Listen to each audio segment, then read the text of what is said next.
Today is Tuesday, February 11th, 2020. Coming up on Roland Martin Unfiltered. Voters in New Hampshire going to the polls. It is primary day. The question is, will Senator Bernie Sanders notch a second consecutive win? Well, first of all, Iowa really don't count. They know what the hell they were doing the first time.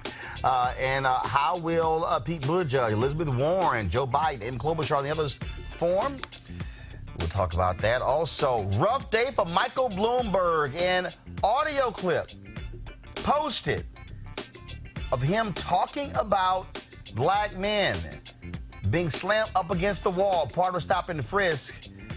His campaign not too particularly happy. We'll talk to the brother who actually uncovered this video and his audio. Plus, we'll read for you the statement from Bloomberg himself. Speaking of having to answer questions about criminal justice reform, man, Sonny Hodgson really put it to Amy Klobuchar on The View today. Wait until we play that for you. Also, folks, lawmakers are set to vote on D.C. statehood for the first time in 25 years. What is the black agenda for the candidates? We'll talk to Alicia Garza as they unveil the black agenda. Also, the Arkansas school resource officer who choked a black student has been suspended. Folks, got a jam-packed show for you. It's time to bring the funk. I'm Roland Martin Unfiltered. Let's go. He's got it. Whatever the biz, he's on it. Whatever it is, he's got the scoop, the fact, the find. And when it breaks, he's right on time and it's rolling. Best believe he's knowing. Putting it down from sports to news to politics. With entertainment just for kicks, he's rolling. It's on go, y'all. It's Roland Martin, rolling with Roland now. He's funk, he's fresh, he's real, the best, you know he's Roland Martin now.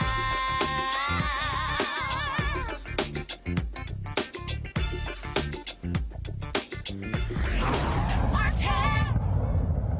Voters in New Hampshire at the polls today, folks, voting for the Democratic presidential candidates, but all the talk today is about Michael Bloomberg, who is not, of course, on the ballot in New Hampshire, but he is certainly on the minds of lots of people after a newly released audio recording of the former New York City mayor reveals him publicly claiming that cops across the country could just use a Xerox description to identify black men suspected of committing crimes. He also admitted that his stop and frisk policy targeted minority kids in minority neighborhoods. Here is that audio. 95% of your murderers and murder victims fit into one MO. You can just take the description, Xerox it, and pass it out to all the cops. They are male, minorities, 15 to 25. That's true in New York, it's true in virtually every city. And that's where the real crime is. You've got to get the guns out of the hands of the people that get killed. So you want to spend the money, put a lot of cops in the street, put those cops where the crime is, which means in minority neighborhoods. So it's one of the unintended consequences is people say, oh my God, you are arresting kids for marijuana, they're all minorities. Yes, that's true. Why? Because we put all the cops in the minority neighborhoods. Yes, that's true. Why we do it? Because that's where all the crime is. And the way you get the guns out of the kids' hands is to throw them up against the wall and frisk them. And then they say, oh, I don't want that. I don't want to get caught, so they don't bring the gun. They still have a gun, but they leave it at home. Folks, this was a statement released today by Mike Bloomberg. First of all, that audio was uncovered by journalist Benjamin Dixon. We'll talk to him in a moment. But here's the statement from Mike Bloomberg. Go to my iPad, please. February 11th, 2020. President Trump's deleted tweet is the latest example of his endless efforts to divide Americans. I inherited the police practice of stop and frisk, and as part of our effort to stop gun violence, it was overused. By the time I left office, I cut it back by 95%, but I should have done it faster and sooner. I regret that, and I have apologized. And I have taken responsibility for taking too long to understand the impact it had on Black and Latino communities. But this issue and my comments about it do not reflect my commitment to criminal justice reform and racial equity. I believe we need to end mass incarceration, and during my tenure, we reduced incarceration by 40% and juvenile confinement by more than 60%. We created the Young Men's Initiative to help young men of color stay on track for success, which President Obama built on to create My Brother's Keeper. And we overhauled a school system that had been neglecting and underfunding schools in Black and Latino communities for too long. In contrast, President Trump inherited a country marching towards greater equality and divided us with racist appeals and hateful rhetoric. The challenge of the moment is clear. We must confront this president and do everything we can to defeat him. The president's attack on me clearly reflects his fear over the growing strength of my campaign. Make no mistake, Mr. President, I am not afraid of you, and I will not let you bully me or anyone else in America. Between now and November, I will do everything I can to defeat you, whether I am on the ballot or not. Joining us right now, again, is the man who last night around 8 p.m. released this audio recording, got his hand on the transcripts, Benjamin Dixon. He is host of the Benjamin Dixon Show podcast. Benjamin, it's interesting because today people have been saying, oh, this guy's a big-time Bernie Sanders supporter, but that doesn't negate, though, the uncovering of the audio. First of all, when were you made aware of this audio and the transcripts? Because and explain to people exactly where it came from. Where was he speaking when this was recorded? Right. So this was 2015 at the Aspen Institute. Bloomberg requested immediately afterwards that this audio, or rather the video, be blocked, according to the Aspen Times. So he knew as soon as he spoke it that it was problematic. So let me hold you right there. So the Aspen Institute, typically those sessions are on the record. So you're saying after he spoke, then he said, hey, do not put that out? Yes, according to the Aspen Times, he made the request directly of the Aspen Institute, and their justification was that they usually acquiesce to whatever the guest speaker asked for. And so no video of it was ever recovered. However, someone in the audience recorded it on their phone surreptitiously. So someone recorded that, and did that person reach out to you? How did you come across this recording? Yeah, actually, Roland, it was online. It's been online for 5 years. I was just doing my regular daily research for my podcast. I came across it through a chain of links, just following the information. I read a couple of transcripts that he said some things that were damning in terms of the Black community and gun rights. And I followed that to the Aspen Times. And then I just continued searching until I found the audio, the hour-long audio that's been on YouTube for 5 years now. So when you hear these other outlets, there was somebody who was on CNN who was critical of you. This was just basic reporting. Yeah, extremely basic.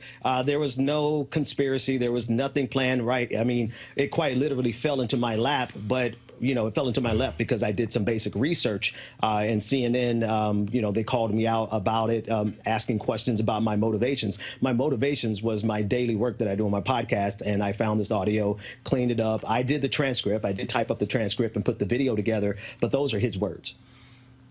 What do you make of his statement? I saw some of your tweets, and you said simply, this statement is not good enough. No, it's simply not good enough, because if you listen to what he said at Aspen in 2015, there is a depth. He has a deeply held belief in terms of young Black men. The way he said it, the way it flowed freely from him, he really believes this. And that's not commensurate with his apology in 2019 in December when he began his presidential campaign, or with what he said today, trying to blame it on Donald Trump. Now, I agree, Donald Trump is a preeminent threat and we need to vote him out of office. But these words were by Michael Bloomberg, not Donald Trump. He apologized in December during an appearance at the church of Pastor A.R. Bedard. But as late as January of 2019, he was defending stop and frisk.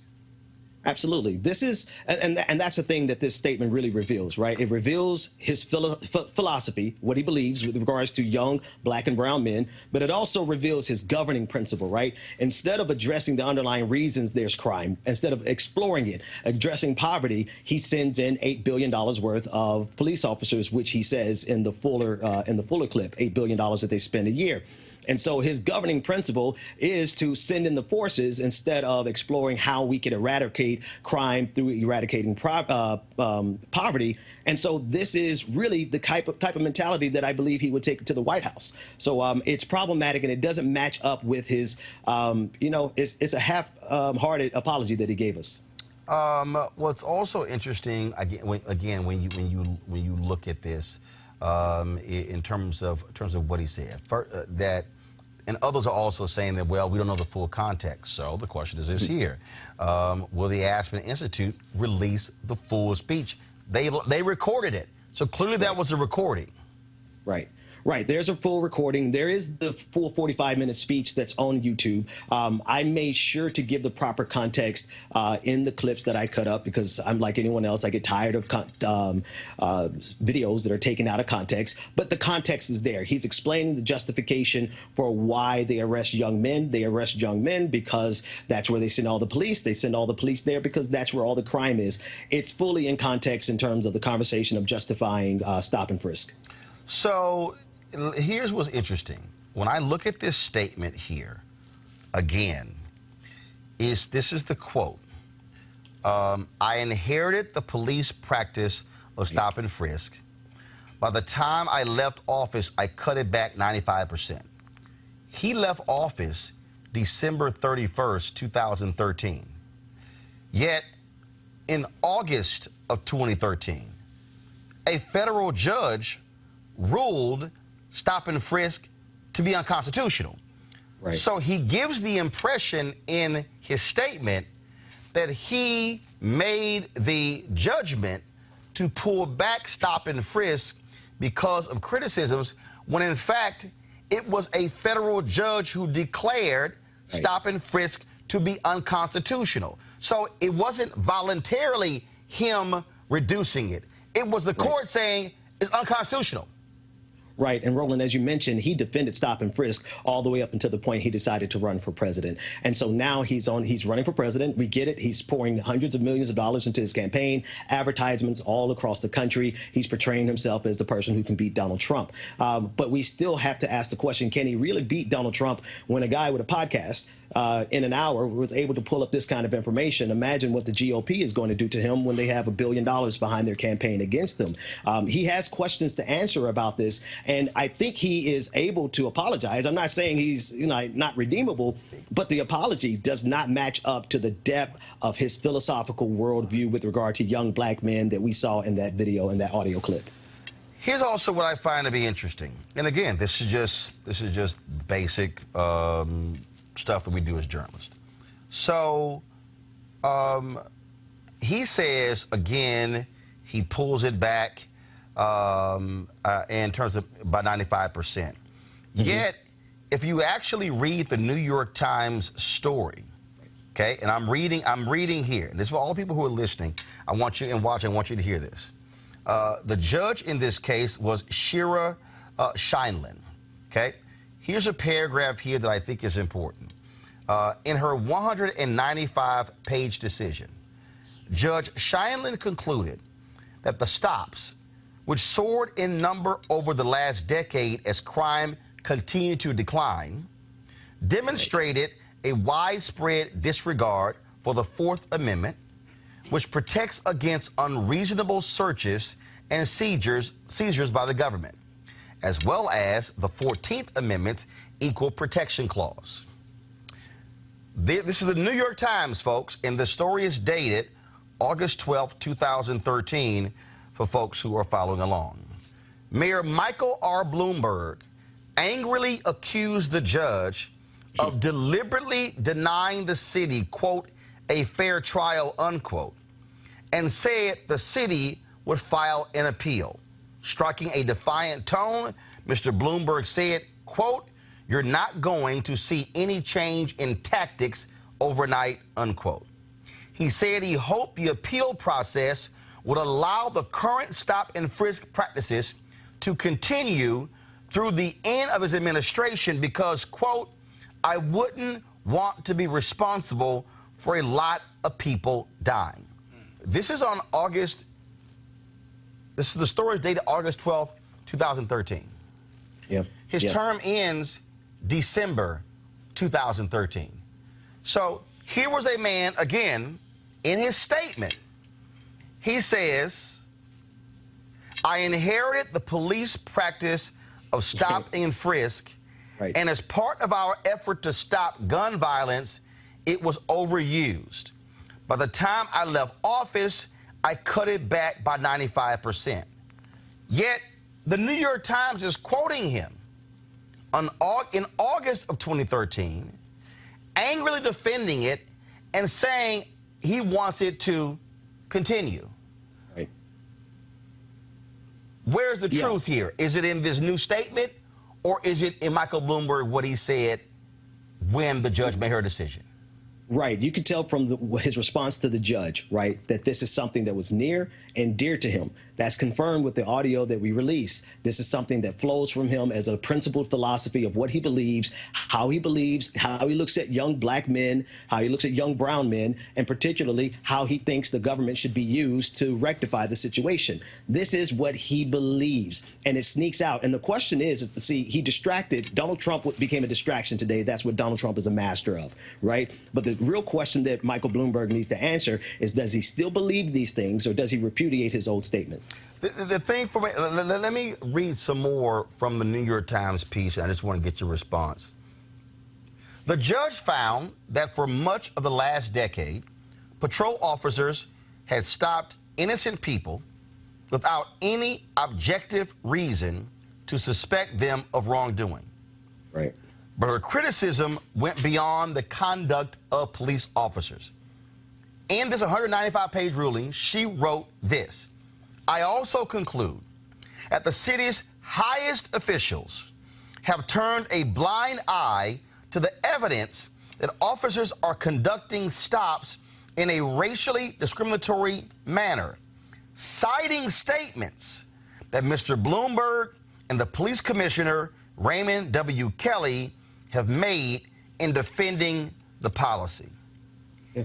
Here is a judge, and then she later says, if officers believe that the behavior described above constitutes furtive movement that justifies a stop, then it is no surprise that stops so rarely produce evidence of criminal activity.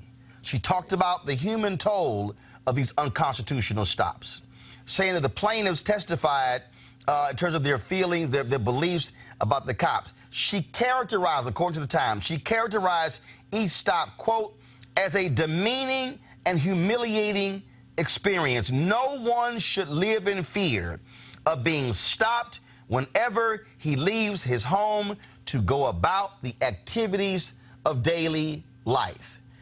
Yeah. Again, I'm reading this, and then I'm juxtaposing it to this statement today after you revealed this audio. And I'm sorry, in real time, we are literally getting an understanding of exactly what Michael Bloomberg thought and felt. Right, right. And that's the reason he asked for this video to be blocked, according to the Aspen Times, because he knew this was too revealing. In a moment of improvising, being extemporaneous in his speech, he revealed who he really was, what he really believes, as well as what you identified in terms of the judge. She was able to use their own words against them. So it's not really enough, this apology tour to become the president of the United States. It's convenient. But the real question is, does he still believe it? Because he has not addressed that yet. His words have betrayed him in that court case, and his words have betrayed him in the Aspen Institute audio. What do you think Michael Bloomberg needs to do next? You don't want to ask me that, but at a bare minimum, he needs to give a full-throated apology that reflects a person who has thought as much about the problem he created as he thought about his worldview in terms of looking at young black men, right? He put a lot of thought into how he views black men, and he put a lot of thought in terms of how the government should approach those black men. So if he wants to continue in this presidential campaign, he needs to put a whole hell of a lot more thought into his apology than blaming Donald Trump for it. All right, Benjamin Dixon, I surely appreciate it. Thanks a lot. Good work. Thanks for having me. All right, then I want to bring in my panel right now, folks, to talk about this.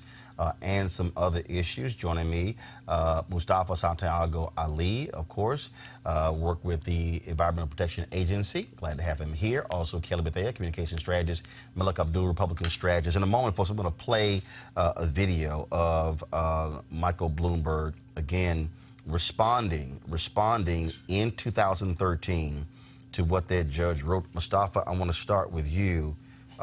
Clearly, the Bloomberg campaign, clearly they are in damage control. He has provided these various statements. As I have said repeatedly, that what has to happen here is this: he simply cannot think that this is going to go away. Releasing a statement or releasing commercials is not going to make it go away. Michael Bloomberg, if he wants to be taken seriously, he already spent $350 million. Michael Bloomberg is going to have to sit down with black media, black journalists, hold town halls to look black people in the eye and explain why he's saying this now in 2020 when we heard very clearly where he stood in 2013. And people are going to have to believe that there's actually been some evolution and some growth and some soul searching and some repentance for some of the things that have happened in the past. He should come on this show. He should come on other shows and sit down with a significant amount of time and talk about how he has grown, if he has, if he expects folks to actually believe him. Everybody, all these candidates are running around the country, so he's going to have to invest some time in those various states, in communities of color, sitting down. If I was him, it'd be tough. I'd go into some barbershops. I would go to town hall meetings and actually spend the resources to pull folks together. And I know you go into barbershops, people are going to light you up for some of the things that you did. But I think that the reason this is important, Kelly, is because what we're dealing with is this moment of reckoning. What we're dealing with right now is that when we talk about these candidates, whether it's Joe Biden in the 1994 crime bill, whether it's, and we're going to play in a second, Senator Amy Klobuchar having to deal with her record as a prosecutor, Pete Buttigieg when it comes to the criticisms of his role operating as the mayor of South Bend, Indiana, and police departments in African Americans. They are going to have to deal with this moment of reckoning and forget trying to sit here and bring up Donald Trump, who has his own issues, and I'm going to deal with that in a second. But that's what they're going to have to do. I personally do not see how Bloomberg can come back from this effectively, mainly because, unlike the other candidates, this happened at the end of Bloomberg's term in his mayorship. So there's no way for him at this particular point in time to rectify that. So, for example, when you want to talk about Biden's history of criminal reform, or Amy Klobuchar's remarks, or even Buttigieg's remarks and policies, they have evidence of actions that they have done to rectify their wrongs, because whatever they did was after those remarks and those bills that came about. With Bloomberg, he's on the campaign trail. He's not mayor of New York anymore. There's nothing that he can do outside of an apology campaign to possibly change anybody's mind. And right now, after listening to that tape, I don't see the difference between him and 45 putting out full-page ads of the exonerated 5. Like, that is the exact same type of rhetoric that had 45, you know, being completely biased in the media and whatnot. Like,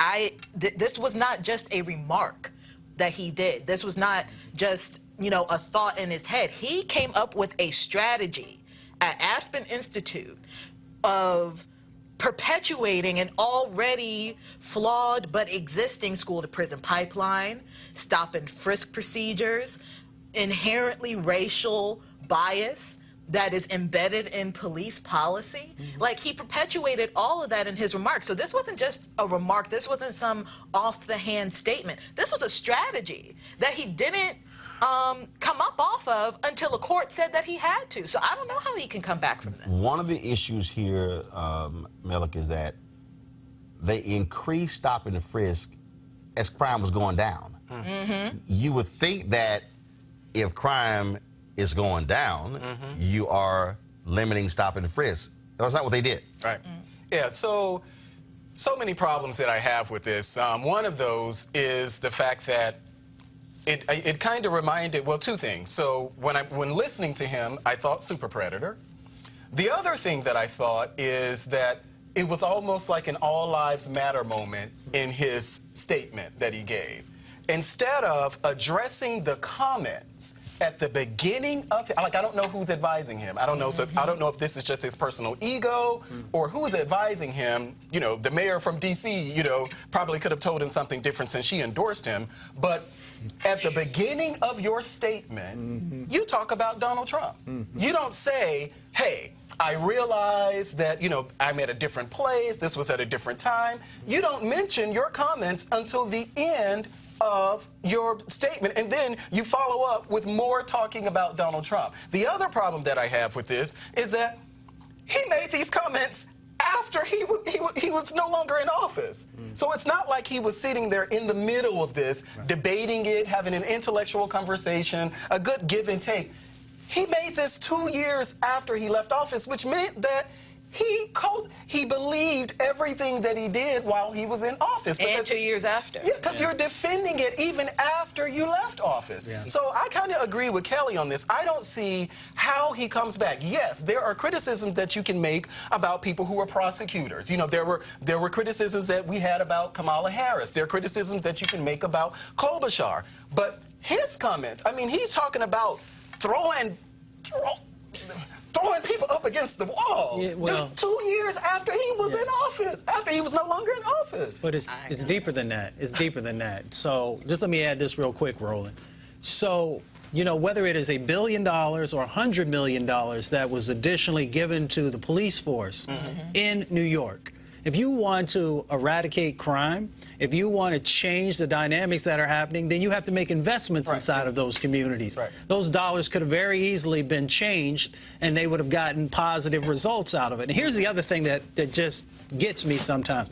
We create this false narrative that it is African Americans and Latinx folks who are the ones who are doing the crime. When I grew up in Appalachia, there was less than 1% people of color, but there was all kinds of crime that was happening, and it was associated with poverty, and if you wanted to address it, you could make change. And he didn't have to go any further than outside of New York and go to upstate New York to parts where there are very little or very small numbers of people of color, where he could find out that there was still significant crime happening where they did not have stop and frisk as their answer to addressing the issue. My other issue, go ahead. Oh, my other issue about this that really got to me, but it, aside from everything, but the fact that he basically said you can just put it on a piece of paper and like Xerox it.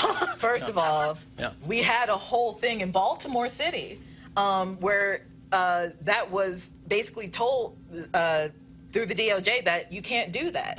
I don't know if anybody recalls that consent decree from DOJ after the Freddie Gray uprising, where we found forms, just like what Bloomberg is talking about in Baltimore City, that the police department was using up there for crimes such as this, and how detrimental and damaging that was to the city. So I can only imagine what it was like in New York, people using those forms, if they were ever used. I sincerely believe that they were, whether we find them or not.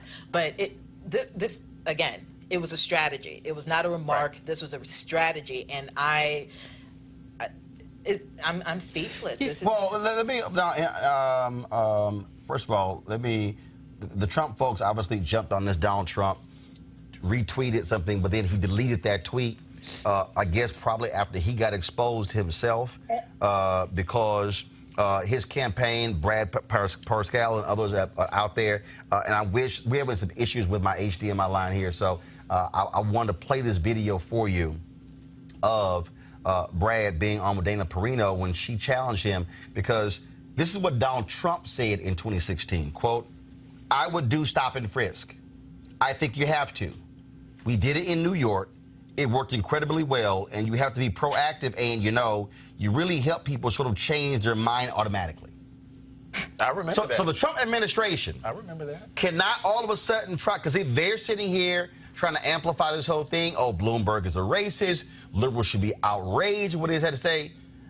That's like the Klan trying to say to a neo-Nazi, look at them, don't look at us. But also, Donald Trump has absolutely no room to talk about anything about Bloomberg's comments when Donald Trump himself believes in stop and frisk. When he said he wanted to implement stop and frisk nationally after, y'all, Trump said this in 2016. 2013, I told you, 3 years earlier, a federal judge ruled stop and frisk unconstitutional. So what Donald Trump said and what Bloomberg also was endorsing was a policy that was declared unconstitutional by a federal judge. Do y'all have the? Let me know. Y'all have the video from that article in 2013. Guys, I need you to pull it up, please. It's a minute 27. It's a minute 27 seconds. It's a video of Mike Bloomberg defending stop and frisk. This obviously, folks, and the reason this is such a huge issue because look. Bloomberg lays out his criminal justice plan. He goes to Tulsa, lays out his economic plan. But the problem is when you as a politician, you don't actually learn from your mistakes. There are people who made decisions, they say, you know what? I made a mistake voting for the Iraq War. Joe Biden has not been pressed in a single debate, not one debate about the 1994 crime bill. Now, I don't know what the hell the other candidates are doing. Something tells me February 25th, when they debate in Charleston, South Carolina, and I'll be there, something tells me he's going to get asked about 1994 crime bill. But he's been asked before, and he's actually defended it. That's an issue. You've heard other candidates in terms of how they have had to deal with this. In fact, I'm going to play this right now. This is Amy Klobuchar. Today she was on The View, and she was pushed by co-host Sunny Hostin regarding her record as a DA. Watch this. A Washington Post poll from last month had you with less than 0.5% of African-American support. That's lower than even Mayor Pete Buttigieg. He has 2%. And I've said this often on the show, you need African-American support to become the Democratic nominee. Now, your tough on crime approach when you were a county attorney in Minnesota is criticized for disproportionately harming black and brown people. And when I look at that record, you know, you failed to prosecute a single killing by the police during the 8 years you headed prosecutions. And there were more than 24 police-involved killings in that period. That's just one example. How do you defend that record?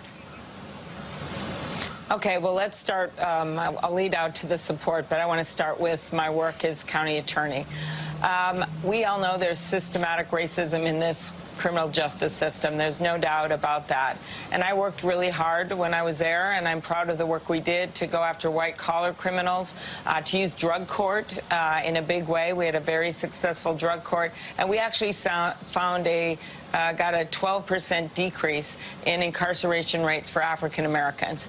And I also diversified the office, which I think is really, really important. But there is so much more work that we have to do.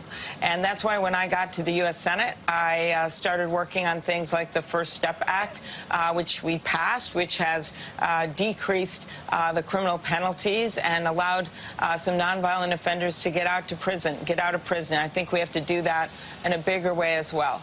And then as for my support in the African-American community, I've always had strong support in my elections at home. And I have a number of key leaders in the African-American community from Minnesota that have gone and campaigned for me in places like California and Iowa, and that will continue. So my challenge is to get people to know me.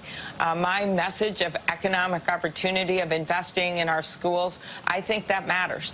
I think that my focus on voting rights, Sonny, I am the leader on the bill to register every kid in this country when they turn 18. I think that is going to matter.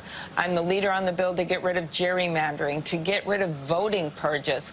As my friend Stacey Abrams, who go ahead. Senator, you know, I think that your record as a prosecutor matters as well.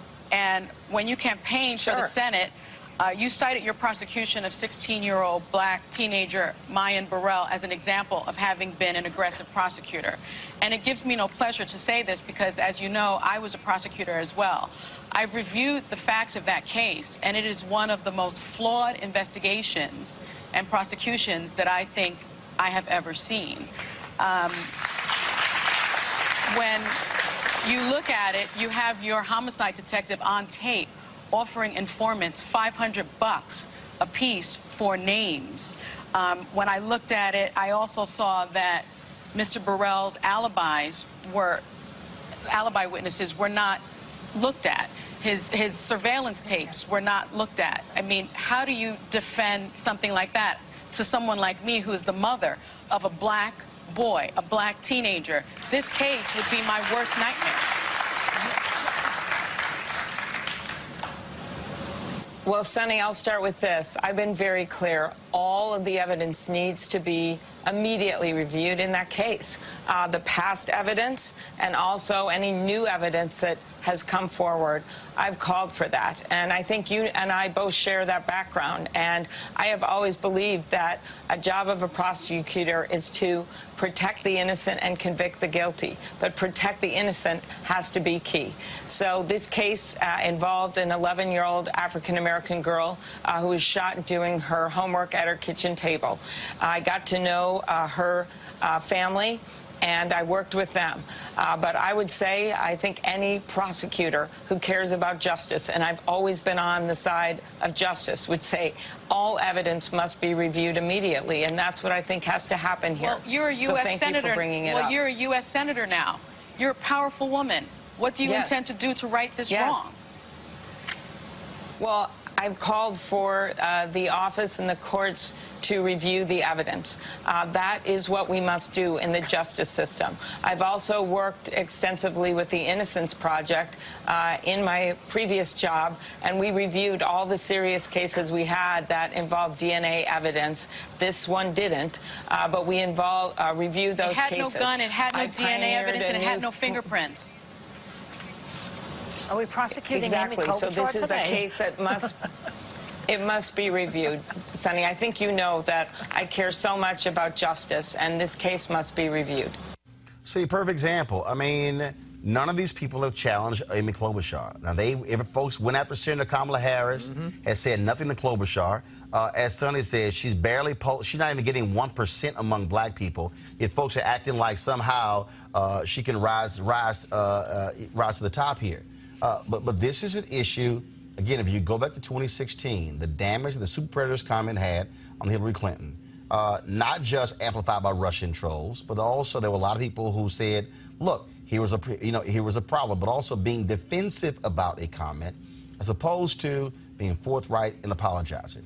Bloomberg has apologized for the comment. The problem is that he apologized after he'd already decided he was running for president.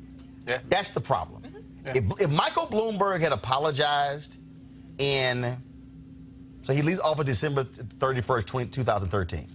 If Michael Bloomberg had apologized in 2014 or 15 or 16 or 17 or 18 or even January 2019, it will be seen differently. But the fact of the matter is, as late as January 2019, Michael Bloomberg was defending stop and frisk. 6 years after a federal judge called it unconstitutional. Yeah. 6 years after all of the data had been revealed that it did not have an impact on reducing crime. That 95% of the people were stopped did not have anything wrong with them. And in fact, crime went down in New York after stop and frisk ended, he still was defending it. Yeah. So I will give Klobuchar the same break that I gave Kamala Harris.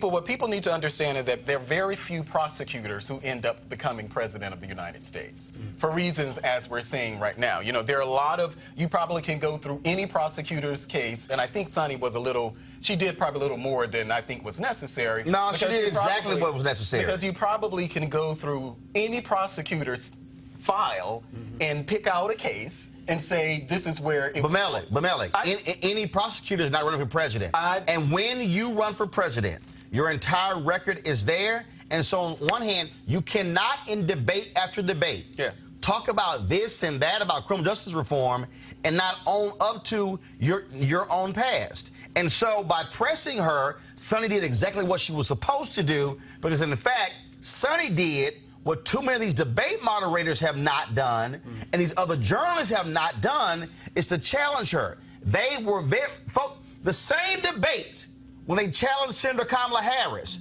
On her record, Klobuchar was standing on the exact same stage, and not a single question was directed towards her about her record as a DA. Yeah, but my point is that I give her a break for the same reasons that I gave Kamala Harris a break, because they're both prosecutors. And so, as I said, there are many, you can probably pull anything from any prosecutor's record and say, this is where I think that you were flawed, or you did something that was to the disadvantage of black people.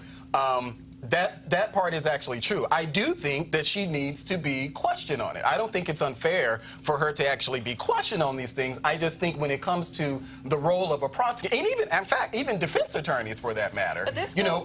Yeah, go ahead, Kelly, go ahead. Yeah, this goes beyond just the questioning of prosecutors. I understand your point that, and I come from law, so I understand prosecutors have a very difficult job. They have to make very difficult decisions on behalf of, not just one client, such as the defense attorney, but the entire state or whatever jurisdiction they're representing.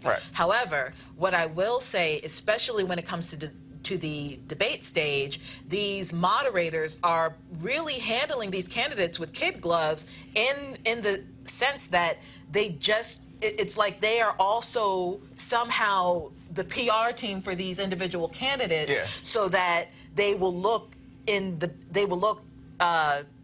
best light against 45. I believe that. I believe that. So because it's no question that the Democratic Party wants to defeat 45 for this election. So what are they going to do to try and just have a soft on-ramp for that strategy to take place and actually succeed? Don't ask difficult questions, because everybody on that stage has something that is going to be debatable. And what's happening right now is we are now, nearing November, and people need these tough questions asked, and then what happens? You get something like this on The View, something that should have been asked and answered a year and a half ago when everybody was, coming on and doing their little soft campaign speeches and stuff like that. This would have been rectified by now. I want to play this here before I go to Mustafa. I want to play this here. This is what Michael Bloomberg, again, had to say in August of 2013 after the federal judge declared stop-and-frisk unconstitutional.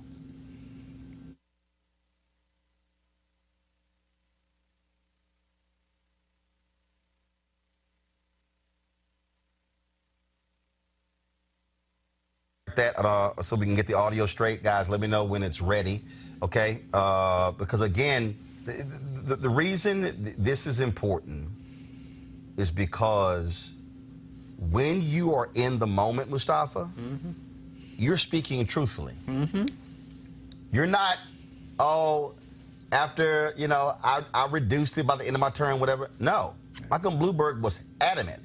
We're going to continue to do this. Right. He was speaking from his heart at that time. There was no communications director. There was no, press release that he was reading from. He was saying how he actually felt about what was, what he was instituting, and what his true views were about the people who this enforcement set of actions and policies was focused on. So he was very clear with folks at that time, and You know, every time we see somebody run for office, all of a sudden they want to clean it up. Yeah. Be honest about who you are. Let the country see exactly how you feel about these things so they can make the decision Can that's I just necessary. offer this Go very ahead. quickly?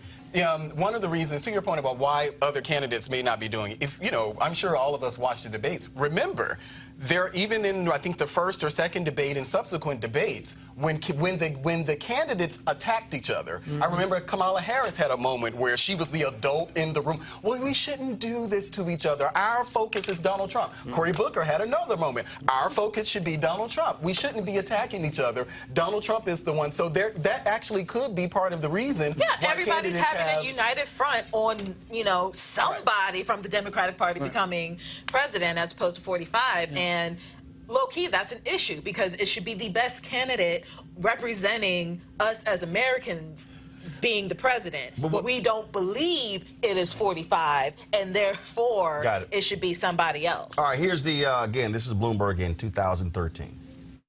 The judge made it clear she was not at all interested in the crime reductions here or how we achieve them. In fact, nowhere in her 195-page decision does she mention the historic cuts in crime or the number of lives that have been saved. She ignored the real-world realities of crime, the fact that stops match up with crime statistics, and the fact that our police officers on patrol, the majority of whom are black, Hispanic, or members of other ethnic or racial minorities, make an average about less than one stop a week. And even though the plaintiff's own expert found that about 90% of the stops have been conducted appropriately and lawfully, and another 5% may well have been conducted appropriately and lawfully, the judge still wants to put the NYPD into receivership based on the flimsiness of evidence in a handful of cases. No federal judge has ever imposed a monitor over a city's police department following a civil trial. The Department of Justice under Presidents Clinton, Bush, and Obama never, not once, found reason to investigate the NYPD. But one small group of advocates and one judge conducted their own investigation, and it was pretty clear from the start which way it would turn out. See, no, this was the day the judge made the decision. In 13?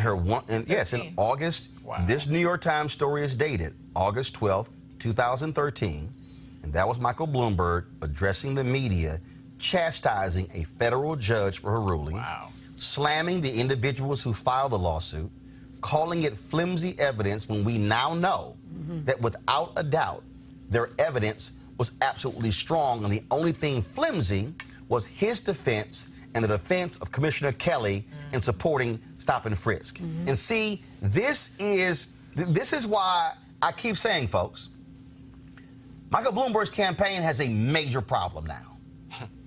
I mean, not just because of the previous stuff, not even just because of this audio that Benjamin Dixon released. The problem now is we have to judge how you felt in that very moment and how 6 years passed, and you said 6 years. So he left office in December 2013. So 6 years and 5 months went by before he apologizes. And then says, oh, I was wrong. But you weren't wrong for 6 years. You were defending it for 6 years. And to listen, so I'm going to do this here. I need y'all to queue up. I need y'all to queue up the audio that Ben Dixon released. I need you to cue that up, please. I need you to cue that up. And so I'm going to play again for you. I mean, so go right back to my iPad right now. Go. The judge made it clear she was not at all interested in the crime reductions here or how we achieve them. In fact, nowhere in her 195-page decision does she mention the historic cuts in crime or the number of lives that have been saved. She ignored the real-world realities of crime, the fact that stops match up with crime statistics, and the fact that our police officers on patrol, the majority of whom are black, Hispanic, or members of other ethnic or racial minorities, make an average about less than one stop a week. And even though the plaintiff's own expert found that about 90% of the stops have been conducted appropriately and lawfully, and another 5% may well have been conducted appropriately and lawfully, the judge still wants to put the NYPD into receivership based on the flimsiness of evidence in a handful of cases. No federal judge has ever imposed a monitor over a city's police department following a civil trial. The Department of Justice under Presidents Clinton, Bush, and Obama never, not once, found reason to investigate the NYPD. But one small group of advocates and one judge conducted their own investigation, and it was pretty clear from the start which way it would turn out. Now, I now want you to play comments. That was August of 2013. Now play Michael Bloomberg at the Aspen Institute in 2015. 95% of your murders and murderers and murder victims fit one MO. You can just take the description, Xerox it, and pass it out to all the cops. They are male, minorities, 15 to 25. That's true in New York, it's true in virtually every city in the country. And that's where the real crime is. You've got to get the guns out of the hands of the people that get killed. So you want to spend the money, a lot of cops in the street, put those cops where the crime is, which means in minority neighborhoods. So this is one of the unintended consequences is people say, oh my God, you are arresting kids for marijuana, they're all minorities. Yes, that's true. Why? Because we put all the cops in the minority neighborhoods. Yes, that's true. Why do we do it? Because that's where all the crime is. And the way you get the guns out of the kids' hands is to throw them up against the wall and frisk them. And then they say, oh, I don't want that, I don't want to get caught, so they don't bring the gun. They still have a gun, but they leave it at home. Okay, folks, this is a column that John Lott wrote on FoxNews.com a few hours ago. Now, he's a columnist for FoxNews.com, but John Lott is also the former chief economist at the United States Sentencing Commission and also the author of a number of different books. So let me go ahead and walk you through this. So this is what you talked about, that 95% piece. He wrote the most recent data at the time his comments were made from the 2013 FBI Uniform Crime Report don't line up with the 95% figure. He said, according to the FBI data, among murderers whose race we knew, almost 44% were white. FBI doesn't break down Hispanic numbers. He said, but if we assume all Hispanic murderers were white, about 23% of murderers were non-Hispanic whites. If you were to Xerox the description that Bloomberg gives, you're going to be falsely identifying a lot of minorities as criminals. Quote, Bloomberg is no more accurate when it comes to the age of murderers. It is true that young people were responsible for a disproportionate share of these crimes, but the numbers were nowhere close to what Bloomberg claims. Just over 28% of murderers were between 13 and 25 years of age. About 35% of 13 to 25-year-olds murderers were white. Again, Bloomberg chastises these activists, chastises a federal judge, they say they did their own investigation, and all of a sudden you now look at it and go, oh my God, they were right, and he was completely wrong. Again, to me, for Mike Bloomberg to move forward, it is not going to be a statement. He cannot go to Good Morning America. He cannot go talk to Robert Roberts. He cannot go talk to Gayle King. He can't go talk to Craig Mellon at NBC. Mike Bloomberg's going to have to come talk to black media. I don't even think Mike Bloomberg's going to have to actually do community forums in front of black people. He is not going to be able to go to the safe space of mainstream media, do a 20 or 30-minute interview, and then go, okay, I finished with that. Because remember the previous interview he did? I forgot which one of the networks, where somebody asked him the question. He went, look, I've already apologized for that. And basically, with this whole, I'm done. Like literally, this was like he gave the apology in December. I think it was in January, and his response was, look, I've already apologized for that. Essentially, I need you to move on. That ain't gonna fly. And his campaign, I'm telling you, if I'm them, I'm preparing him to say, dude, you're gonna have to grovel. I wouldn't even say that. I'm like, dude, your campaign is over. No, I would. It's not over. Well, it's not over. My thing is, when it comes to the media, such as your platform, such as other predominantly black platforms, I don't see any type of campaign or comm strategy that could reverse this. It's not over. That's what I'm saying. First of all, it's not over. If Joe Biden can be the author of the 1994 crime bill, and he's running for president, but again, it's not over. But with Biden, he still had policy after the 1994 crime bill that could rectify that. Bloomberg doesn't have that. But here's the piece. First of all, it's not over. So his campaign is not over. Okay? Now, is he going to take a hit? Yes. The question, though, is how does he now respond, Mustafa, to where this is going to be the dominant story? Because let's also understand, you got New Hampshire today.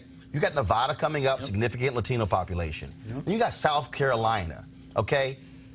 The next debate, he's on the stage. He's on the piece. So I'm sure he's probably like, damn, why did I have to qualify for it? Why did they change the rules for the debate? So now, he is going to get hit by the other candidates. It's not going to be front and center, and he's going to have an explanation. Because other folks are going to do exactly what I just did.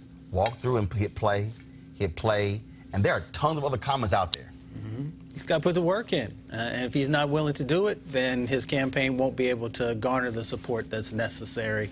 And he needs to just tell the truth on some of this stuff. I mean, we've already unpacked a lot of it, but most of those stops didn't come up with any guns.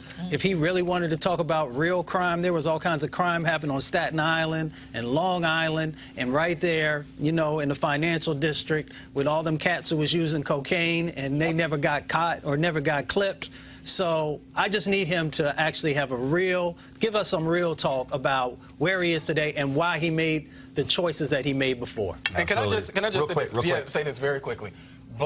If he does, go do the circuit with black media or whatever, black people have to not allow him any wiggle room to say, but Donald Trump is a racist.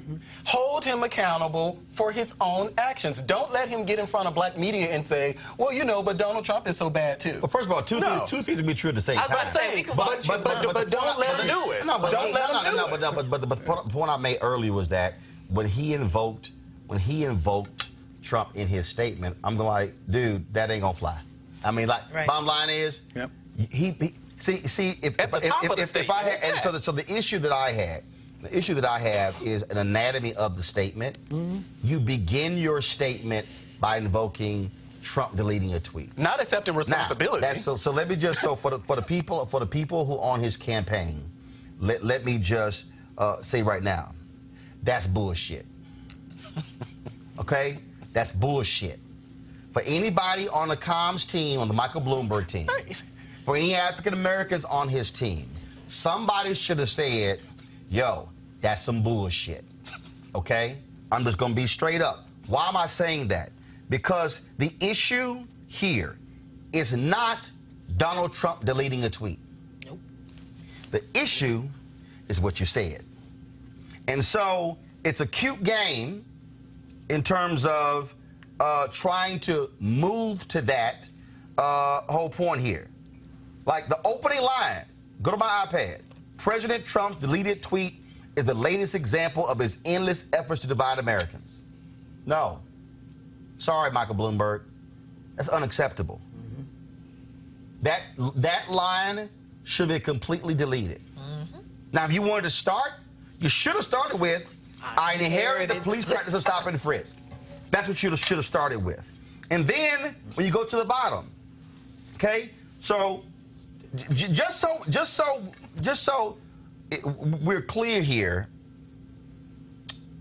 in terms of how you unpack this, if you remove the first sentence and you go from I inherited to the black and Latino communities, y'all, he literally spent more words in this statement trying to explain other stuff. Because if you go to the second paragraph, now it's all about his commitment to criminal justice. Now you go to, then basically saying he gave the idea for My Brother's Keeper to Obama. Right. He literally says, That ain't true. We created the Young Men's Initiative to help young men of color stay on track for success, which President Obama built on to create My Brother's Keeper. But then the last paragraph, in contrast, Trump, this, I'll take you on. No. You have to deal with what you said. Obama's on vacation, like, why? And so, trying to sit here and now, Trump this, Trump that, I've done this. No, the reality, and this is the thing that is important. We cannot live in an America where women who are talking about the Me Too movement talk about the trauma that they have had to endure from men catcalling, from men making sexually suggestive comments in the workplace, from men physically sexually assaulting women, whether in the workplace, at school, at home. We got a whole line. We cannot talk about soldiers suffering from post-traumatic stress disorder and what they're enduring on the battlefield around the world. Both of those cannot be ignored and are fundamentally and critically important. But what we also must deal with is the trauma inflicted on black people and brown people for simply walking while black, for simply walking while brown. We cannot ignore the trauma, the fear that exists among black and brown people who were the victims of a Xerox copy thrown up against walls, searched, accosted, found nothing. Now y'all can go. Because if you understand the trauma of black people since 1619, the trauma of being kidnapped in your homeland, the trauma of being in the hull of a slave ship, the trauma of being sold, the trauma of seeing your family beaten and separated, the trauma of seeing individuals having their feet cut off who tried to run away, the trauma of individuals having to pick cotton and beaten and whipped, the trauma of black kids having to grow up and seeing mama and daddy have to step into the street when it's muddy when somebody white comes by. The trauma of looking at somebody white and you can't look them in the eyes. The trauma of being accused of sleeping with a white woman. If you want to understand the trauma, you go down to the lynching memorial that's in Montgomery, Alabama. You understand the trauma of Jim Crow,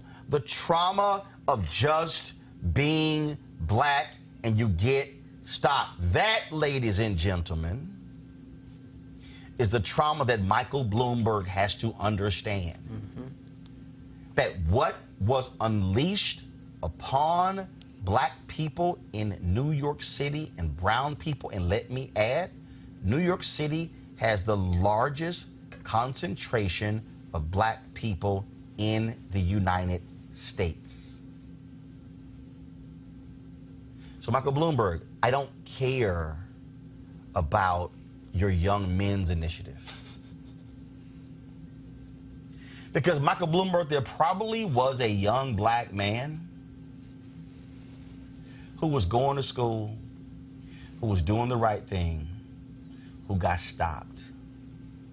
And that one encounter completely changed the course of his life. We don't know what that young man did in the classroom the next day. We don't know if he tuned out. We don't know if he then began to lash out at authority because of how he was treated by a cop. See, Michael Bloomberg, that's what you don't seem to to recognize that was unleashed on African Americans. Do I believe the Michael Bloomberg campaign is over? No. But what I will say is this statement alone is simply insufficient. And African Americans across this country, Latinos across this country, black parents, black mothers, black fathers, grandparents, aunts, and uncles deserve a conversation so we can understand, Mike Bloomberg, if you have actually changed. Why am I saying that? Because right now in the White House, Mike Bloomberg, is a man who took out full-page ads saying that the Central Park 5 young men should get the death penalty. And Mike Bloomberg, you fought those same 5 young men from getting a settlement in their case.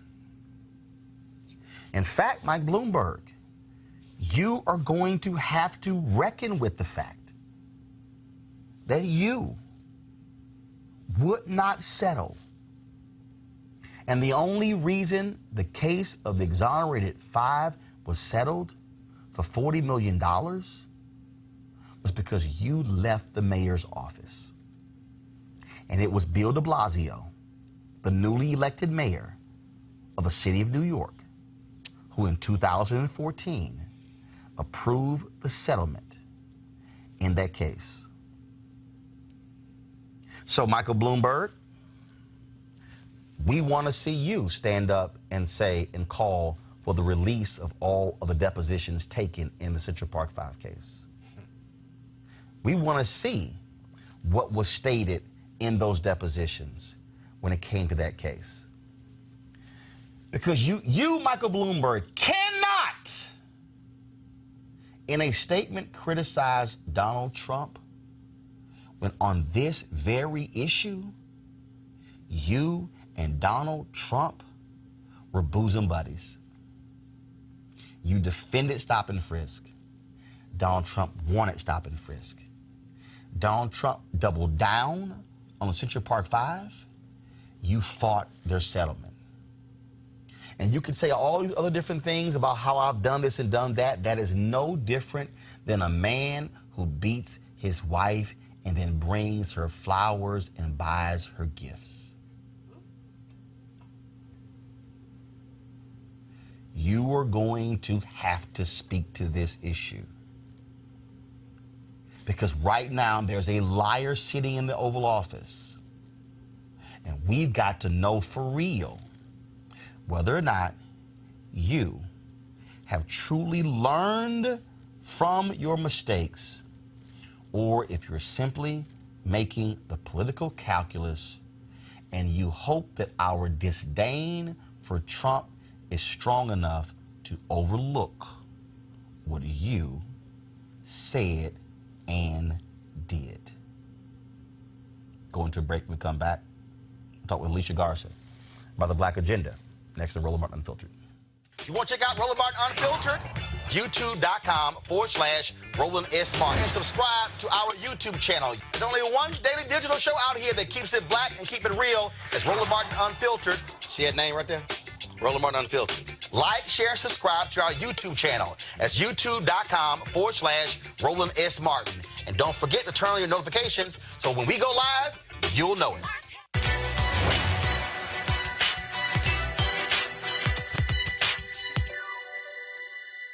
A life is not more important than others, except in the impact it has on other lives. American professional baseball player Jackie Robinson.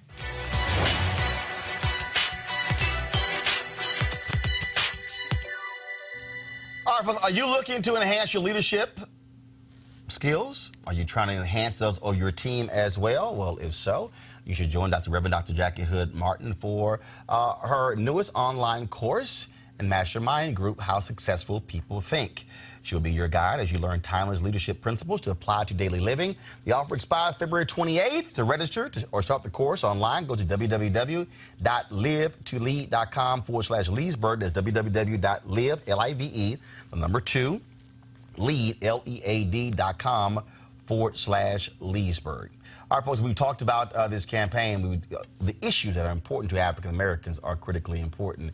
And there are a lot of people out there who have all kinds of different ideas, what they should talk about. Well, Alicia Garza and her group, they've actually been working on doing this survey. We had her on before talking about the Black Agenda. She's, of course, is a principal at the Black Futures Lab. And so they released this report on Monday, and it's really interesting because it lays out exactly what it is in terms of the issues that people care about, the things that matter to them as well. And so if we pull it up, I want to pull up as well because, again, it's a really, really great and thorough 30-page report that is called the Black Agenda for 2020.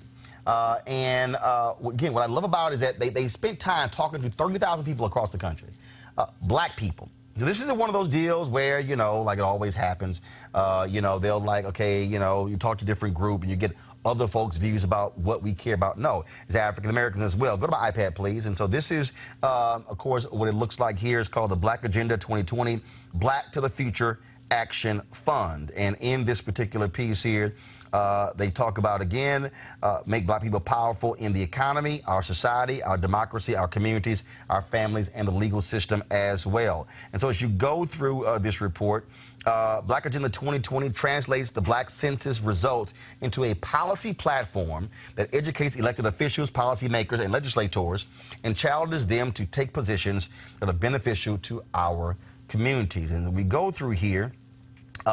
Here's what's interesting. 52% of black census respondents believe that politicians don't care about black people. Also, you go on here, black people in this survey said race matters, government must be held accountable. The Black Agenda is also a progressive agenda. And so we can go through here, and so some of the things that were stated: remove policies that lock us out of good jobs and instead invest in the health and wealth of our communities, confront those who conspire to steal our votes, and finally build the democracy that is promised to us all, challenge the policies and practices that leave us living sick and dying younger, and deliver the care we need to live long and live well, reject the toxic culture of white nationalism by calling it out at every opportunity and in front of every audience, act on the climate crisis as a national priority before more of our community, then also end the use of incarceration to solve the problems of migration, poverty, and divestment, and return millions of us to our families and communities. Kelly, so looking at this here, what this lays out again are clear policy issues that need to be implemented. Your thoughts?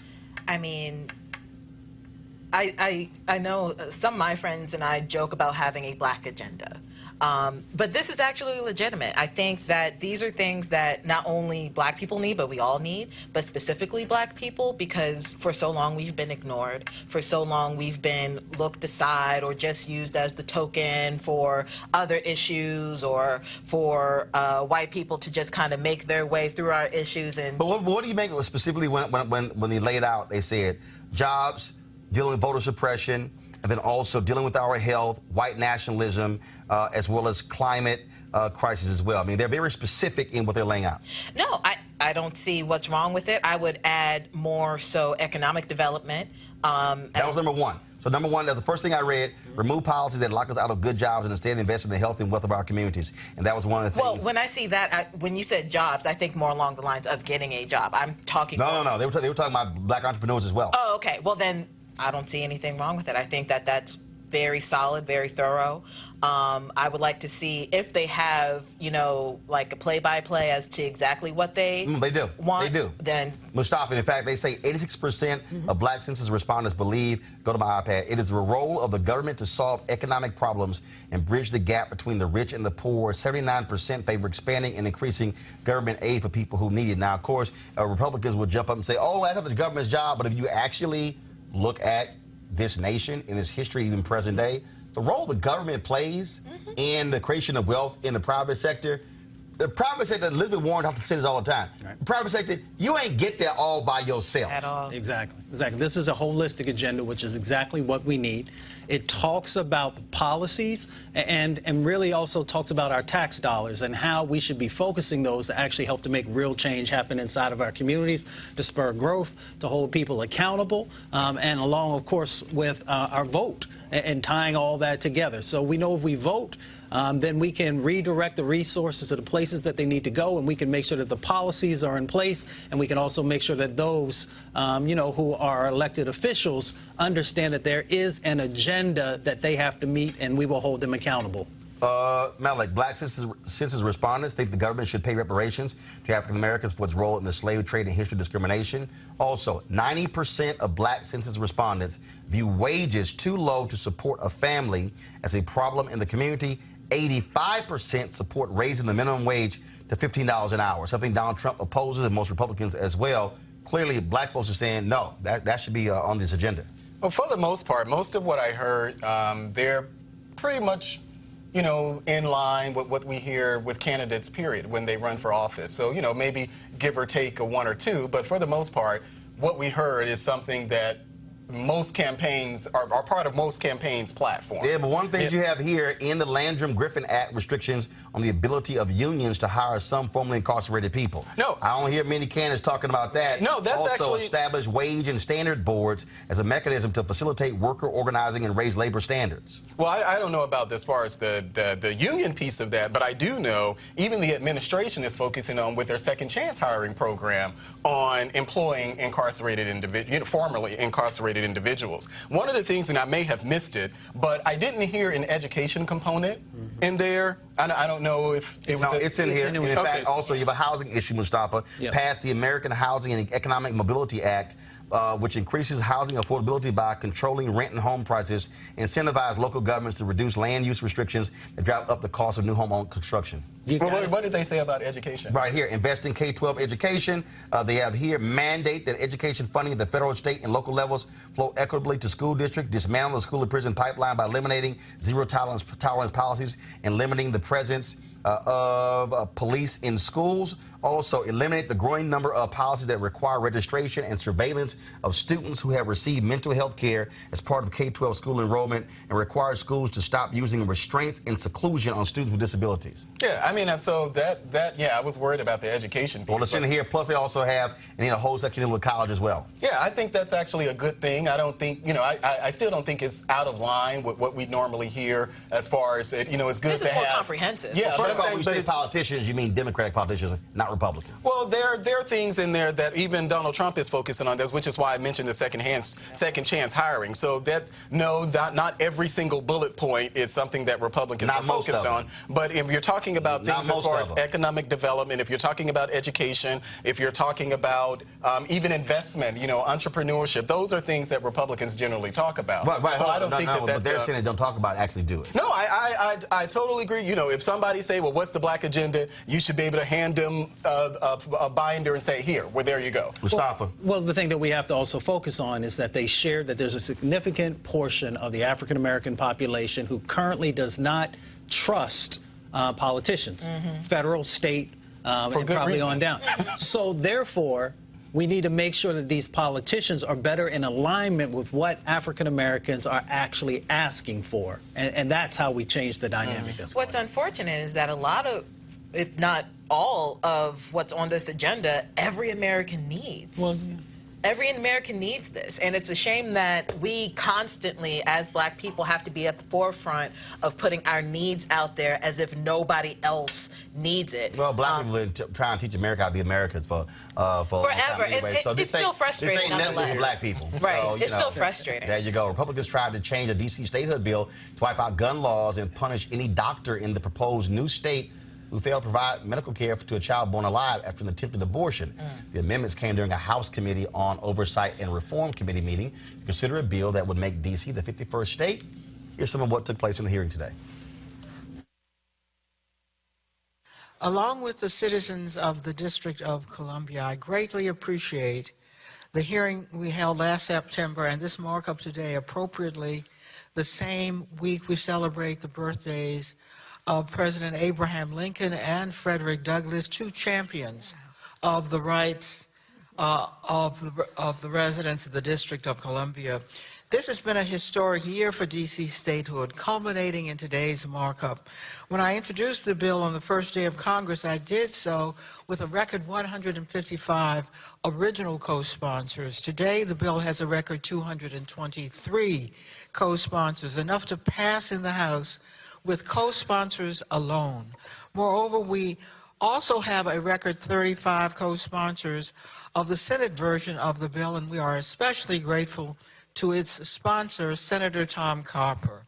Over 100 national organizations with strong records of getting bills passed in the Senate are already preparing to help us take the fight to the Senate. Last March, the House passed H.R.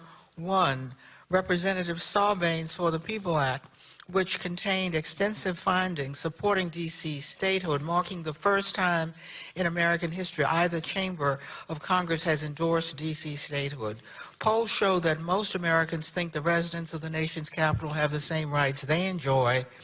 Even some members of Congress may not know that the district ranks first in the nation in federal taxes paid to support the national government, making the residents of the nation's capital the only full tax-paying Americans not treated as equal citizens. The district pays more in federal taxes in 22 states. D.C. has a higher per capita personal and gross national product than any state. The district's unequal status can be rectified only by our statehood bill. The district's local economy has become one of the strongest in the nation. Today, the district is more than equal to states financially. Its $15.5 billion budget is larger than the budget of 12 states. For 2 decades, the district has had balanced budgets and clean audit opinions.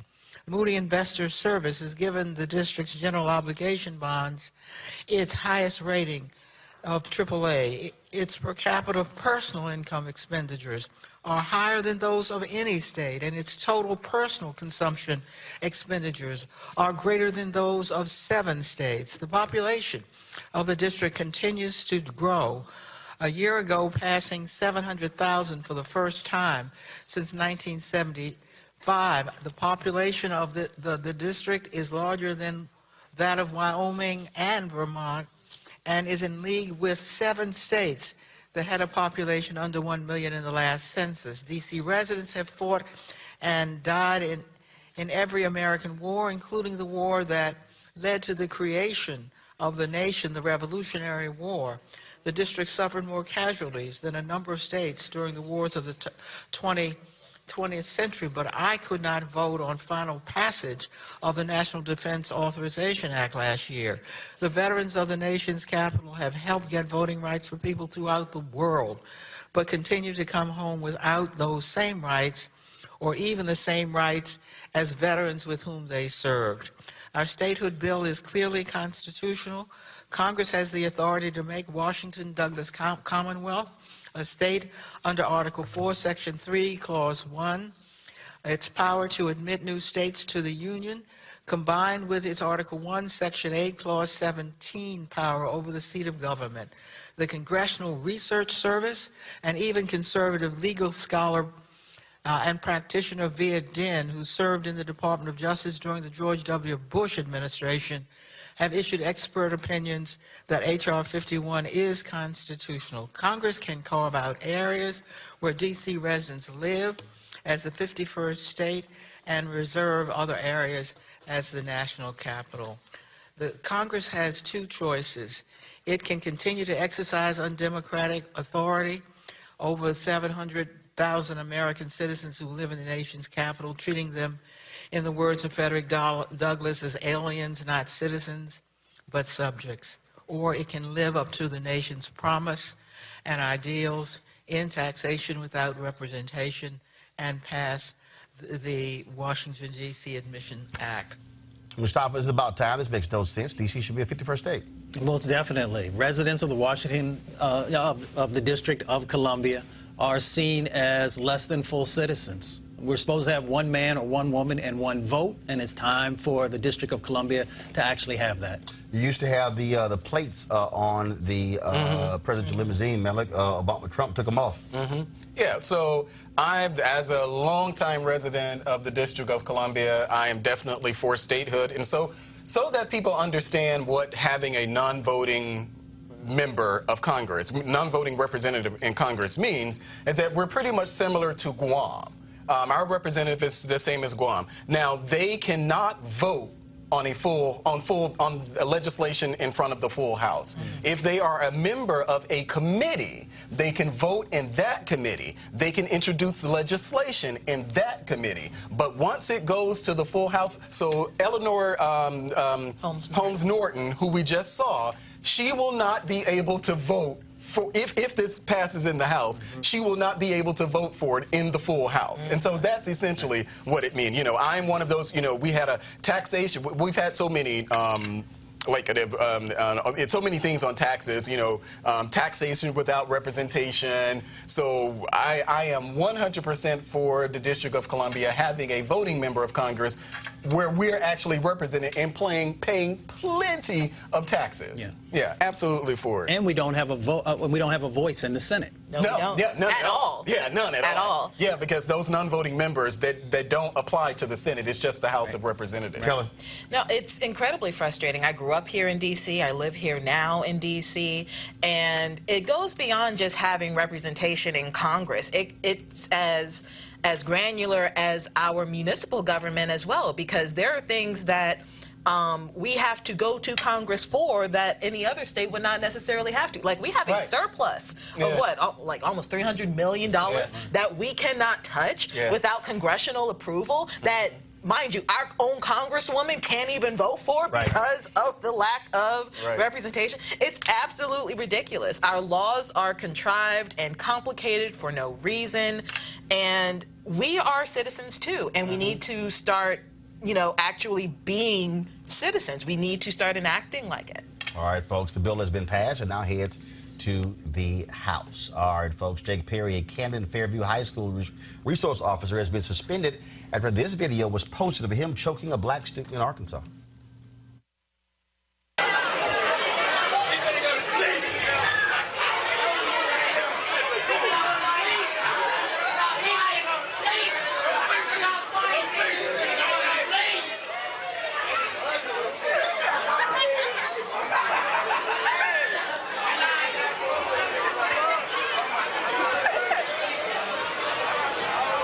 Police Department Chief Boyd Woody said he would not tolerate this kind of misconduct from his officers. Look, we were just talking about this here in the Black Agenda demands in that census project. Look, get these cops out of schools. Right. Yeah, so I hate watching videos like that. And because was he suspended or fired? Which one was it? Suspended. Yeah, suspended or fired. You know. I don't see any reason. Kind of reminds me of Eric Garner, you know, the grabbing around the neck. I mean, that's a neck, and there's an actual trachea. You breathe, and all of that.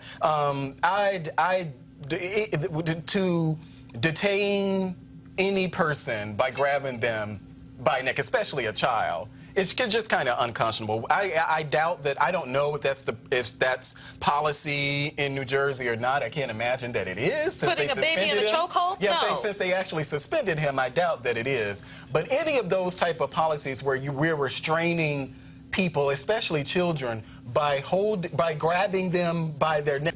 Like, you saw that.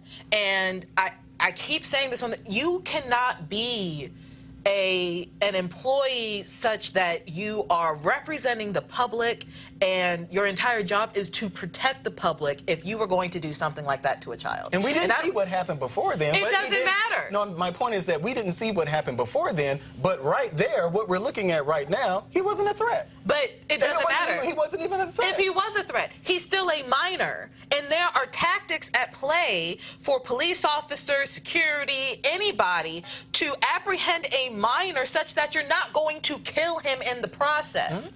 This is attempted murder because I know that he knows another way to apprehend a student, and that's not one of them. He wasn't apprehending him. I don't know. He was just grabbing him by the neck. It's disgusting. Here's the reality, that chokeholds are illegal in a number of municipalities across our country.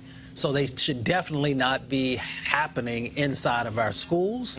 And we need to stop having these military-style situations set up inside of schools. For children. For children. They're children. Got to fact you this, folks. Today in Chicago, a special prosecutor has indicted Jussie Smollett, saying that he made up an attack that took place there. He has to report to court by February 24th. Mustafa, I want to start with you. It's interesting. You talk about what they did here. First of all, special prosecutor Kim Foxx, of course, is the elected district attorney. They chose not to prosecute him. But this prosecutor essentially used the exact same evidence as before to go ahead and indict him. But we also know, now you're dealing with, of course, you had the police chief who came out, you know, loud and thunderous. He since quit, resigned, got fired, actually, by the mayor because of his old issue, whether he's having an affair, got drunk, or whatever the hell, was taking medicine or whatever.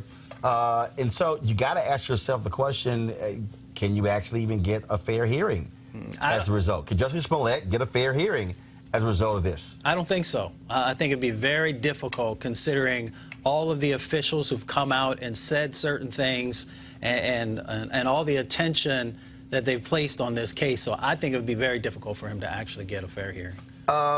Kim Foxx gave her reasons why she chose to dispose of this case. Here's what I might find to be interesting. Her deal was like, even if we convicted him, he wouldn't go to jail. And so what ends up happening if they go forward with this and then they still say, okay, community service? Like, you're going to... Why are they still pursuing this at all? Like, this is such a waste of taxpayer dollars for the citizens of Chicago. How many other problems do they have where that money could be put to better use? Yeah. I don't understand. I just do not understand why they are going after this man. And also, this comes down a few weeks before Kim Foxx's primary in March. So let me add something real quick. You find over time people trying to build their careers off the names of celebrity cases. So we have to ask the question if this is another example of that. Now, like a former, the special prosecutor, former U.S. attorney in Chicago, was appointed by a judge 6 months ago to review the evidence against Jussie Smollett and consider filing new charges.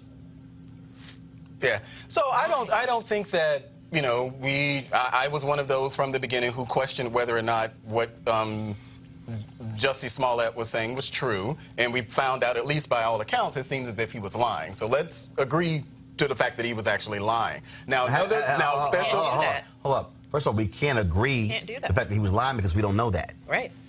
Well, by all the evidence that we've seen, at least the people that he accused of the crime. Well, hold up, but wait a minute, hold up. We talk about Trump lying, and we say give him benefit of the doubt. But we don't have to do the Bloomberg and talk about Trump here. No, I'm not doing the Bloomberg. What I'm saying is we can't. How can we agree that Jussie Smollett is lying? Okay. How? Well, we don't have to agree. I'll say that Jussie Smollett Based on what? Based on the fact that people that he accused of lying, the people that he actually identified as the ones who assaulted him, were the ones that the police department, or at least the prosecutor, said, they weren't. Could they be lying? They very well could be, but we have to go with the evidence that we have. No, actually, we don't. Well, and I think... we earlier talked about the case of Amy Klobuchar when she was a district attorney, where there was no physical evidence, there were no eyewitnesses, there was no DNA. So what you're saying is we are to believe the cops. Well, what I'm saying is that we still have, let's say all of you are right that maybe it really did happen. No. We're not saying no one's right. Okay. No, I'm not saying that Jussie Smollett told the truth. I'm not saying Jussie Smollett lied. What I'm saying is you said let's all agree that he lied. We can't. Okay. Well, we don't have to agree that he lied, but it seems as if that's exactly what he did. If not, that means that there are still two white MAGA-loving Trump supporters roaming the streets of Chicago somewhere. Maybe they're there. I don't know. I think probably part of Smollett's problem is that how he handled it even after he was loud, if you will. You know, he came out and he made the statement. He was very defiant, you know, and he had people out there defending him. I actually agree with you that this very well could be a celebrity case, someone trying to build their name off a celebrity case, but there were lots of resources that Chicago used to investigate something that we can just say was never actually proven, and there seems to be more evidence pointing to his guilt than his actual innocence as far as what he's claiming. It was interesting, Mustafa, that the special prosecutor used some of the same cops who were involved in the initial investigation into his. That, to me, makes no sense. To me, that if you wanted to run a clean case, you would say, I'm not going to use any police officers who were involved in the first investigation and have a new set of officers essentially go back, double-check their work, re-interview people as well. That's, to me, how you should have run this. Yeah, most definitely. You go out, get the new evidence, because evidently if you're going to bring a case back again after the former person said, well, there's not enough here for us to do something, then you must be bringing some new information in. And we should also remind ourselves that supposedly in our country you are innocent until proven guilty. So that should be the starting point from where we're at. Let's talk about this here, of course. That is this last story. You talk about the Trump Department of Justice, how they are putting their thumb on the scale. Roger Stone was convicted by a federal court in Florida of lying to Congress when it came to testimony regarding Donald Trump. He was convicted. Prosecutors went to court yesterday recommending 7 to 9 years in prison for Roger Stone. Then all of a sudden, first of all, then all of a sudden Donald Trump tweeted this was a miscarriage of justice. Then today, the William Barr-led Department of Justice announced they were going to seek a lower sentence for Roger Stone. What has now happened? Now, they claim that decision was made before the Trump tweet went out, which is sort of weird, because why would attorneys go to court asking for 7 to 9 years if the Department of Justice had already said they were going to actually pursue something lower? Now, what has happened? All 4 of the prosecutors, including the Assistant U.S. Attorney for the District of Columbia, have all quit. Aaron Zelinsky worked in Robert Mueller's office. He has withdrawn from the case, resigned as Special Assistant U.S. Attorney for the District of Columbia. Okay? The other prosecutors have all quit. Jonathan Kravis announced in a court filing he has resigned as Assistant U.S. Attorney. Adam Jed also withdrew from the case. And the 4th prosecutor, Michael Morando, withdrawn from the case as well. This is a tweet from Mike Scarcella. DOJ's new sentencing memo was signed only by John Crabb Jr., acting head of the criminal division at the U.S. Attorney's Office in D.C. Crabb is a longtime career prosecutor. Melly, what does that tell you? That 4 career prosecutors in the Department of Justice quit over what they see as a heavy hand from William Barr and the Department of Justice. Seems like they were dissatisfied with what the Department of Justice did. Should DOJ have done it? I don't even know. Well, this is kind of new. I don't even know what they're proposing. What are they proposing as far as his sentence? No, like I said, they proposed that Roger Stone be sentenced 7 to 9 years in federal prison for what he did. And the Department of Justice is saying that he should get what? The Department of Justice, they notified the court they'll be pursuing a lower sentence than the 7 to 9. Even though the 4 prosecutors work for the Department of Justice. Yeah, I mean that's probably a little inside baseball. If they are unhappy with how inside baseball. Well, I'm saying that if they're unhappy with how their department is conducting an investigation, whether it was Roger Stone. No. Okay, I think you missed something here. They secured the conviction of Roger Stone. Right. They're the ones who were trying. And now they're unhappy with the DOJ's position. No. Listen, they secured the conviction of Roger Stone. They submitted to the court that they were going to pursue, that they believed that Roger Stone should be sentenced from 7 to 9 years in prison. They submitted that to the court. The Department of Justice indicated after Donald Trump tweeted, "This is unfair," oh, we're going to recommend a lower sentence for Roger Stone. So what I'm asking you is, should William Barr be interceding where clearly prosecutors who tried the case are recommending something? He's overruling them. Yeah, I don't know how common a practice that is. It's not. This don't happen. Well, I don't know if this is a practice where. No, I'm telling you, this don't happen. Well, I'm just telling you I don't know. So either I'm going to sit on. Well, now you know. But I'm this saying is not common practice. But I don't know what the Department of Justice practice is. So you're saying that this is something that the Department of Justice never does? No. You wouldn't have the top level person. Yeah. Well, I mean, maybe not. Me personally, because what it seems as if, which is exactly what I said, they seem to have a problem with the position that the Department of Justice has taken. No, they work for the Department of Justice. Yeah.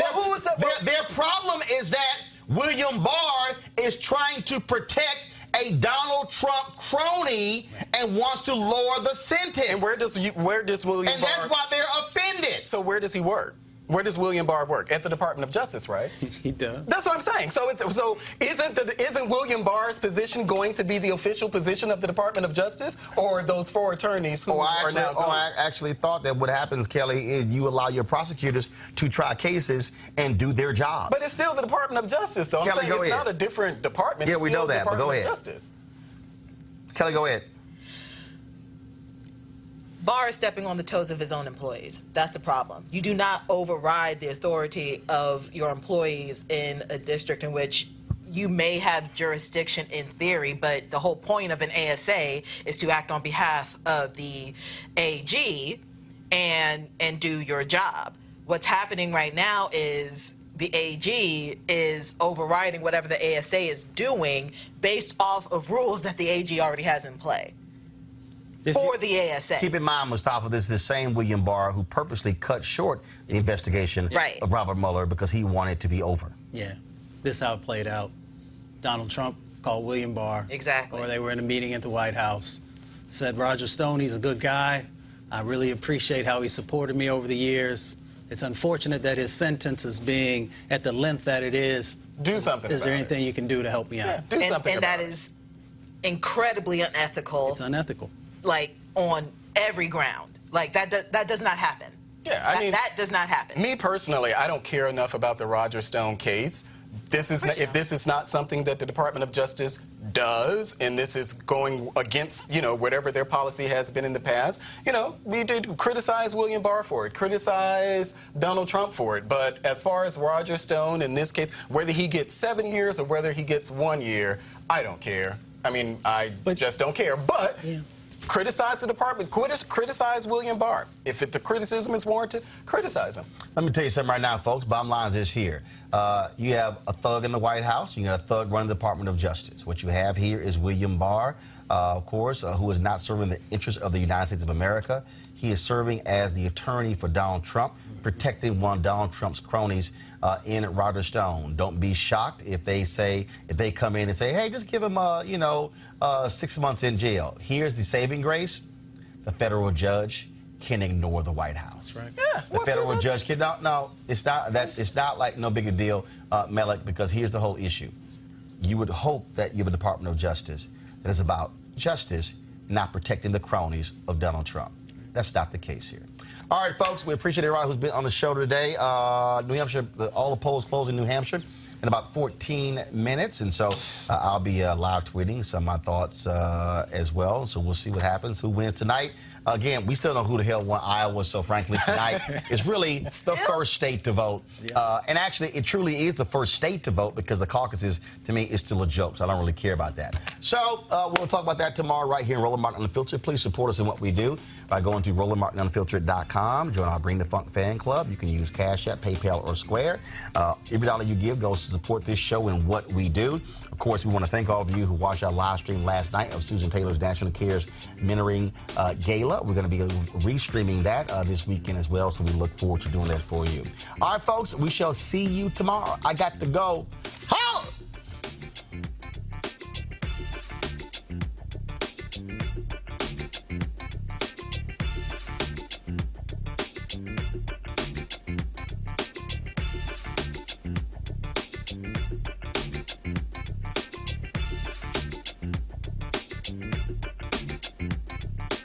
You want to check out Roland Martin Unfiltered? youtube.com/Roland S. Martin. And subscribe to our YouTube channel. There's only one daily digital show out here that keeps it black and keep it real. It's Roland Martin Unfiltered. See that name right there? Roland Martin Unfiltered. Like, share, and subscribe to our YouTube channel. That's youtube.com/Roland S. Martin. And don't forget to turn on your notifications so when we go live, you'll know it. Hey everybody, this is Sherry Shepherd. You're watching Roland Martin Unfiltered, and while he's doing Unfiltered, I'm practicing the wobble. Yes, I am. Because Roland Martin's the one, he will do it backwards, he will do it on the side. He messes everybody up when he gets into the wobble, because he doesn't know how to do it, so he does it backwards. And it just messes me up every single time. So, I'm working on it. I got it. You got Roland Martin. Hi, my name is LaToya Luckett, and you're watching Roland Martin Unfiltered. What's going on, everybody? It's your boy Mac Wiles, and you are watching Roland Martin Unfiltered. What's up, y'all? It's Ryan Destiny, and you're watching Roland Martin Unfiltered. What up, Lana Well, and you are watching Roland Martin Unfiltered.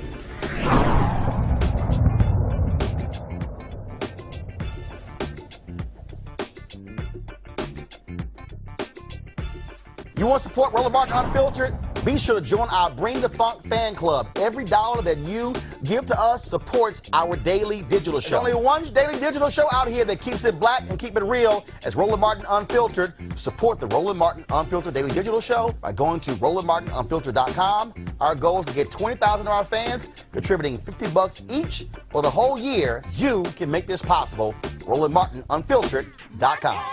Hey fam, want to check out Roland Martin Unfiltered, the blackest show on all of digital, cable, and broadcast. Check out our audio podcast. There's only one daily digital show out here that keeps it black and keep it real. It's Roland Martin Unfiltered. Press play.